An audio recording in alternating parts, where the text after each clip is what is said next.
This is now our 7th video in our series of videos for pregnant women around food and nutrition. This video we're going to actually be looking at hydration and how much we should be drinking and what are the right drinks perhaps to have. Now we know it's really important to drink enough fluids throughout the day.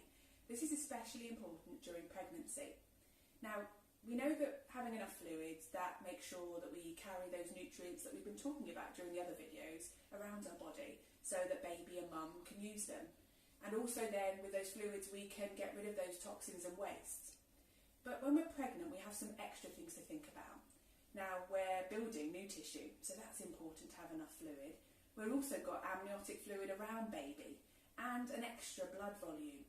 So all of these things mean that we must make sure that we're drinking enough and drinking the right drinks as well. Ideally, women should be having around 6 to 8 glasses of fluids a day. So when we're thinking about pregnancy, we actually want to increase this to have more. So that'd be looking at around 8 to 10 glasses a day. Now, with this, that's about 2 litres, just around 2 litres. Ideally, water and milk are those best options. They don't really have those hidden extras that we need to be concerned about. And actually, milk's going to give us that extra calcium we need for that calcium boost. So with any hot drinks and soft drinks, that could count towards our 2 litre recommendation a day. But what we need to think about is what some of these drinks might have in them. So with our soft drinks, they are going to maybe have some extra sugars in there. So it might be natural sugars that come from the fruit itself. So when we've talked about maybe our juices before or smoothies and things, we've actually said it's important to have these no more than once a day, a small glass, so maybe 150 ml, so slightly smaller than this. And then that would help us to count it towards our 5 a day. But also if we have it with a meal, it won't spike our blood sugars so much and it won't affect our teeth so much. So fine to keep in, but to make sure that we're having it not on a regular basis throughout the day. Now with some of our other drinks that are say sugary and fizzy and acidic, then those are the ones that are going to really affect our dental health, our teeth, causing maybe a higher risk of decay or erosion. Now this is important when pregnant to think about because our gums and our teeth are actually more vulnerable. So it's really key to try and think about having these on an occasional basis or even avoiding them altogether. Now that's why it's important to keep coming back to those drinks that are the best for us, that water and that milk. Now there's some drinks that are in between. There's those drinks that are sugar-free and still, and those are fine to have, especially if you're not wanting to have water. Some women find that during early stages of pregnancy or with morning sickness, they just want some kind of taste. That's absolutely fine to have, but as much as we can, keep trying to come back to having that water and that milk as our staple drinks throughout the day. So if you are having drinks that have got caffeine in them, then it's important to try and think about how much caffeine that we're having. So around 200 milligrams is a recommendation for women during pregnancy. Now it's only 300 milligrams outside of pregnancy, so it's a little bit less. So let's have a think about how much caffeine some of these drinks and then some foods have in them. So I'm going to leave this for a minute, this is our drink that we'd have from a coffee shop that would be an espresso shot with something. So if it was a latte or an Americano.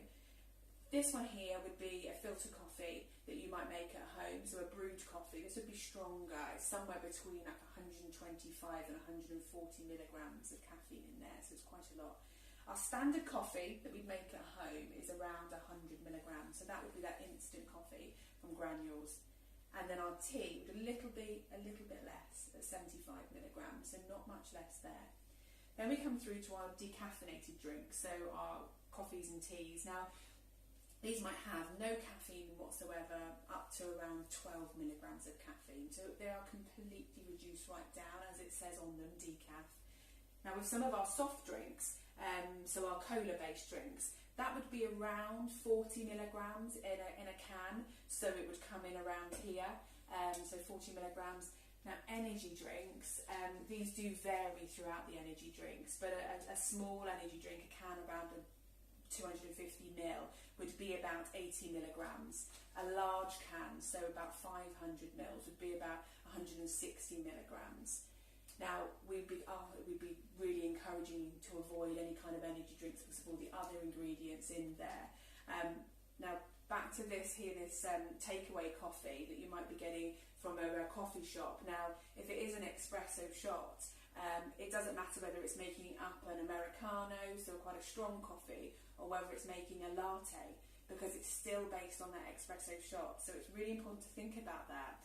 Now, with a lot of our coffee shops, they use all different kinds of coffee beans. So actually, there's a real variation in how much caffeine can be in there, and quite a lot of them will have more than 200 milligrams alone in one cup. So we'd really be encouraging you to have decaf versions when out and about and getting coffees from coffee shops. It'd be important to do. With some foods, things like chocolate is one of our main things that will have caffeine in. So a 50-gram bar of milk chocolate, so around that much, or in a bar, would be about 10 milligrams of caffeine. So it's not huge amounts. And if it was dark chocolate, it would be about 25 milligrams. So what's really good to do is just have a little think about your own day and how much you're having. Now, some people find during pregnancy that they avoid caffeine, or they avoid these types of drinks anyway, and that's absolutely fine to do. Just make sure that you're having enough fluid in general. So make sure you're having those waters, those sugar-free squashes, and maybe some milk, some juice. But if you are avoiding them, that's fine. You don't need to have these. Having too much caffeine can result in baby being low birth weight and some problems with development. So it's really key to try and keep that caffeine down to under 200 milligrams. So have a go at thinking about what you're having throughout the day, and have a think about the amounts that these drinks give you. So how can we tell if we're having enough to drink? Now, we want to be looking out for signs, so we want to be making sure that our urine is a straw colour and not any darker.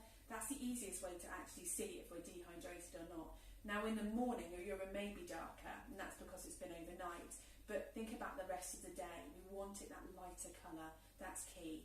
Now, we don't want to be seeing those horrible signs of dehydration, like a dry mouth, or lightheadedness, dizziness, poor concentration, or headaches. We don't want to be getting to that stage. So it's really important to keep an eye on how much you're drinking throughout the day. Now, a great way to do that, especially with soft drinks and water, is having a bottle. So it might be a bottle that you know is a litre or 750 mils, and you can see how much you're actually drinking throughout the day. You can have this in work, at home, and have it with you. So it's a great way of seeing how much you're having, jotting down how much you're having with cups, or just keeping a mental note of how much you're having is really, really important. So with drinks and hydration during pregnancy, the ideal is that we're having around 2 litres of fluids a day. So that would be about 8 to 10 glasses. And our best options are water and milk. And that we're thinking about some of those soft drinks. We want to be looking and checking those labels to see how much sugar's in there. We'd want to be avoiding and limiting as much as possible those drinks that are high in sugar and fizzy, and completely avoiding energy drinks. Thinking about those caffeinated drinks, we want to make sure that we're not going above that 200 milligrams that's recommended. And if we are having a little bit too much, then making those healthy swaps to decaffeinated versions, or back to water and milk to stay hydrated. Now, with alcohol, the recommendation is no alcohol during pregnancy, so then there is no risk to baby from alcohol. And with all of these messages around drinks and hydration, then there's some great pointers in our fact sheets from the British Dietetic Association, and also there's some really nice, clear and concise messages in the British Nutrition Foundation website as well. So take a look at those, and we'll see you soon.